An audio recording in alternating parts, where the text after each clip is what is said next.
Kodangal constituency. మీ కొడంగల్ అభివృద్ధి అభివృద్ధి ఏం లేదు, అభివృద్ధి అని చెప్పకముందు కానీ అభివృద్ధి ఏం లేదు. ఇప్పుడు చాలా ఇప్పుడు అన్న 6 గ్యారెంటీలు రావడం లేదు. టీవీలో వార్తల్లో చెప్పకముందు కానీ ఏ పథకాలు కానీ సక్సెస్ అయితే లేవు. రైతు బంధు కానీ రుణమాఫీ కానీ 50% కూడా కాలేదు. రైతులందరూ చాలా బాధలో ఉండరు. ఈ కేసీఆర్ ఎప్పుడు వస్తారని ఎదురు చూస్తున్నారు. కేసీఆర్ ఎప్పుడు వస్తారు, కేసీఆర్ ప్రభుత్వం వస్తారు, కేసీఆర్ కొరకు పనిచేద్దామని ఎదురు చూస్తున్నాం. మేము కూడా కొడంగల్కి వెళ్ళి ఇప్పుడు దగ్గర ఒక 350 కిలోమీటర్లు అవుతుంది. మా తాలూకాకి వెళ్ళి కూడా చాలామంది ఈరోజు రావడం జరిగింది. కేసీఆర్ కూడా ఇన్ని రోజులు ప్రజల్లో లేడు కాబట్టి రోజు కేసీఆర్ ఇందామని చెప్పి చాలా మంది రావడం అక్కడికి వెళ్ళి కూడా. ముఖ్యమంత్రి నియోజకవర్గం నుంచి ఇంతమంది వచ్చినట్టే మీ ముఖ్యమంత్రి నిద్రపడతారు. ముఖ్యమంత్రి నియోజకవర్గాన్ని కూడా మా అప్పుడు ఇంతకుముందు మొన్న ఎలక్షన్లో కూడా అందరం మా వాళ్ళు ముఖ్యమంత్రి అవుతాడు, మాకు కూడా డెవలప్ అవుతుంది అని చెప్పి అందరూ అన్ని పార్టీల కూడా పనిచేయడం జరిగింది. పని చేసిన తర్వాత ఈరోజు చూస్తారంటే ఎక్కడ కూడా ఏం లేదు. ఆయన ఎంబడి ఉండి పనిచేసిన నాయకులకు కూడా వాళ్ళు కాంగ్రెస్ పార్టీ నాయకులు కూడా బాధలో ఉన్నారు. ఎందుకంటే ఎంత పనిచేసిన తర్వాత ఈరోజు వాళ్ళకి పోతే వాళ్ళని కలిసి మాట్లాడకం కానీ వాళ్ళ సమస్యలు ఏంటకం కూడా లేదు. సీఎం గారు అంటే బిజీలో ఉంటాడు కాబట్టి ఆయన షెడ్యూల్ వేరే ఉంటాయి. ఆయన కలిసి సరే ఫోటో తీయకాడికే ఉంది కానీ ఆయన అన్న ఇన్ఛార్జిగా ఉన్నారు తిరుపతి రెడ్డి గారు కూడా. ఆయన పోతుంటే కూడా వాళ్ళకు కూడా పోయిన ఇంట ఉన్న నాయకులకు కూడా ఈరోజు న్యాయం జరుగుతలేదు. ఏ పథకాలు కూడా లేవు. రేషన్ కార్డులు చూసుకుంటే ప్రతి ఒక్కరు చూసుకుంటే ఏవి కూడా లేవు. ఇక్కడ ఇప్పుడు 20 సంవత్సరాలు పూర్తి చేసుకుంది కాబట్టి మన బీఆర్ఎస్ పార్టీ మేము ఇక్కడ చూసినాము. అందరు కేసీఆర్ గారి రావాలని కోరుకుంటున్నారు. 20 సంవత్సరాలు పూర్తి చేసుకున్న సందర్భంగా మేము కూడా కొడంగల్ తాలూకా నుండి తెలంగాణ రాష్ట్ర ప్రజలందరూ కూడా చేస్తున్నాము. కేసీఆర్ గారు ఎప్పుడైతే తెలంగాణ వచ్చుడో కేసీఆర్ చచ్చుడో అనే నిదానంతో సబ్బండ వర్గాలను ఏకం చేసి ఎట్లా పనిచేసిండో ఈరోజు ఆ నాయకత్వం ఒకసారి చేంజ్ చేద్దామని ప్రజలు చూస్తే కూడా ఆలోచన చేసి రోజు ప్రతి ఒక్కరు అన్ని వర్గాలు కానీ ప్రతి రైతులు కానీ ప్రతి ఒక్కరు కూడా బాధలో ఉండి చాలా ఈ ప్రభుత్వాన్ని ఎక్కడ తెచ్చినామనే బాధలో ఉండరు. కాబట్టి ఈ రైతులు దగ్గర కొడంగల్ తాలూకాకి వెళ్ళి కూడా చాలామంది వచ్చిండ్రు. ఎక్కడ చూసినా ఏవి చెప్పేటివి కానీ ఏవి కూడా సక్సెస్ అయితే లేవు. ప్రజల్లో చాలా తీవ్రత ఉంది. మా కొడంగల్లో చూసుకుంటే కూడా దౌర్జన్యాలు మీరు చూసిన లహచర్ల ఇష్యూ చూసుకుంటే ప్రతి ఒక్కటి అన్నీ కూడా ప్రజల్ని అనగదొక్కే పరిస్థితి జరుగుతుంది. కాబట్టి అందరూ కూడా ఎప్పుడు ఎదుగుతాం ఎక్కడ వస్తాం అనేది ఇక్కడ చాలామంది కూడా నాయకులు చెప్పకుండా సొంతం పనులు తీసుకొని కూడా రావడం జరిగింది. ఈ సభకు సొంతంగా వాళ్ళు ఖర్చు పెట్టుకొని కూడా వచ్చారు. ఇక్కడ సభకు వచ్చి స్వచ్ఛందంగా కూడా వస్తున్నారు. ముఖ్యమంత్రి కనిపిస్తున్నాడా మీకు మీ నియోజకవర్గంలో వస్తాడు అప్పుడప్పుడు? ముఖ్యమంత్రి అంటే ఇక అప్పుడైతే ఎమ్మెల్యేగా ఉన్నప్పుడు తిరుగుతుండే. ముఖ్యమంత్రి అంతా బిజీ ఉండడేమో కానీ ముఖ్యమంత్రి ఎప్పుడన్నా 6 నెలలకు ఒకసారి అట్లా వచ్చిపోతున్నాడు. కానీ ఆయన కలవడానికి కూడా చాలా ఇబ్బంది ఉంది. ఏది చూసుకున్నా కూడా పథకాలు కానీ ఏమి రావడం లేదు. చాలా మా తాలూకాల్లో కూడా చాలా వ్యతిరేకత ఉంది. సీఎం గారు కేసీఆర్ సభ అయిపోయిన తర్వాత రేపటి నాడు ఇప్పుడు మనం చెప్పేది కాకుండా వాళ్ళే చూస్తారు కదా. ప్రజలందరూ వచ్చి ఇప్పుడు ఇవన్నీ చూస్తేనే మనకు కనిపిస్తుంది ఎట్లా అనేది.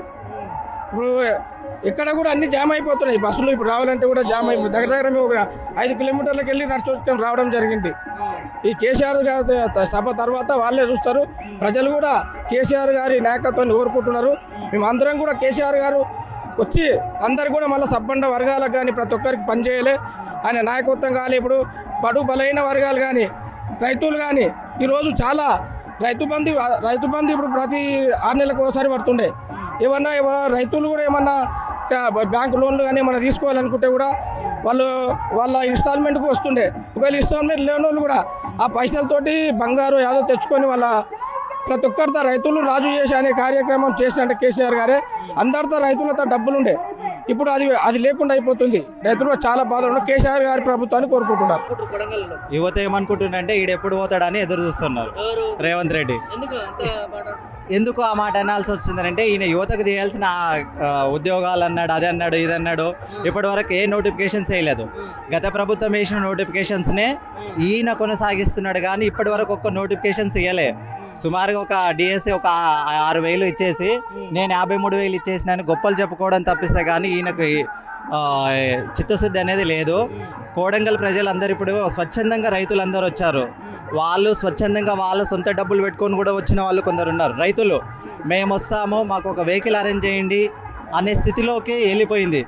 మళ్ళీ వచ్చేసారి కోడంగల్ నుంచి రేవంత్ రెడ్డి గారు డిపాజిట్ కూడా రాదు.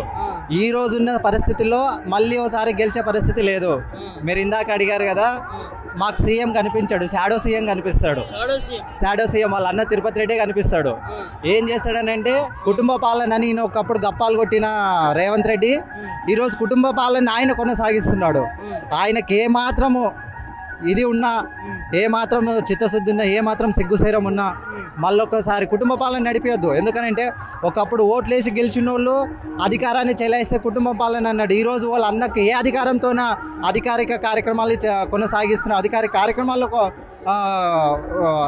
కార్యక్రమాల్లో పాల్గొంటున్నాడు అని మేము అడుగుతున్నాం.